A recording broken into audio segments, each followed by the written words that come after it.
Hello, I'm Janine McNair.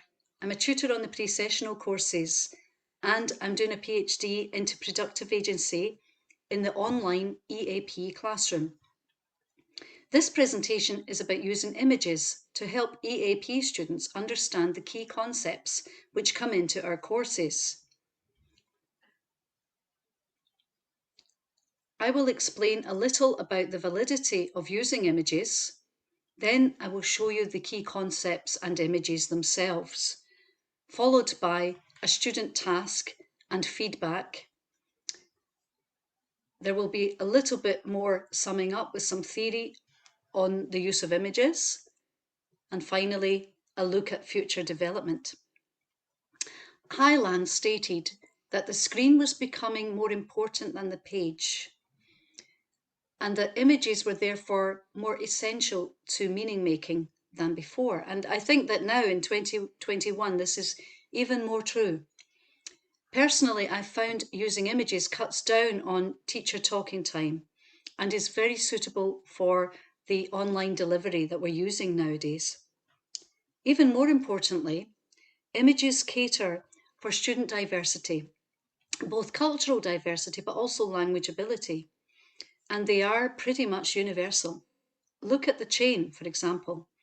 No matter if you're in a mega city, if you're in a small village, you know what a chain does. You're reminded of that when you see the image, and maybe you will apply it to connecting ideas in your own writing. The hedge was the first image which I used 2 years ago. I found myself talking too much in the summer pre-sessional, trying to explain the purpose of hedging. I realised I could show them a hedge and the property protected by it, and that this might emphasise how hedging language could protect their claims in their writing. The tree image was emphasised and added last summer when the students were starting a long essay project. I was trying to get them to think of different ideas, how to expand and branch out into idea development. I found myself referring to the tree a lot, and I'm sure this has happened to some of you. As for the ocean, well, there are apparently 4 strata beneath the surface, and at each strata there's a different variety of sea life and plant life. So I think if they apply this to their reading of longer articles especially, they will realise that the further they go into the article, the more they will find, and they will find more interesting and perhaps unexpected components. The humble onion illustrates how we can peel off layers to get to the centre or the central point. Again, this is applicable to academic articles. This is my student's favourite image by far. It perfectly illustrates how beneficial it is to have an even and balanced sectioned approach. And I think it has helped them structure the paragraphs in their essays.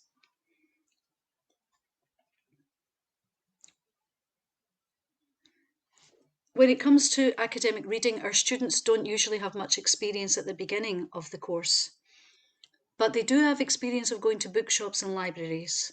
They do have the experience of picking up books, reading blurb, and deciding whether to borrow or buy.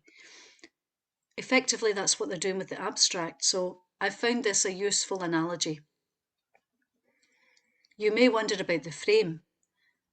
Maybe it seems too obvious, but actually I have found that in writing, my students have really lacked framing structures. They haven't used them enough. And I found that by showing them how this frame can really bring out the image within it, then their language can do the same. And I find it's quite memorable for them this way. The conclusion of an essay is often the part where students are a bit tired. They may neglect the content. It may be written in a hurry. Maybe by showing them this cake with the decoration, you can illustrate that this is the part with the decoration where they may produce their own signature, their own voice to the product. The Russian dolls I use to explain the deductive approach, starting at the beginning with a large product, breaking down, unpacking, and reaching a more nuanced message or point once you get inside. Again, you might do this in reading, but you could also apply it to writing a research project where we start with a broad background and gradually break down. These two represent the very famous strategies that we all teach for reading.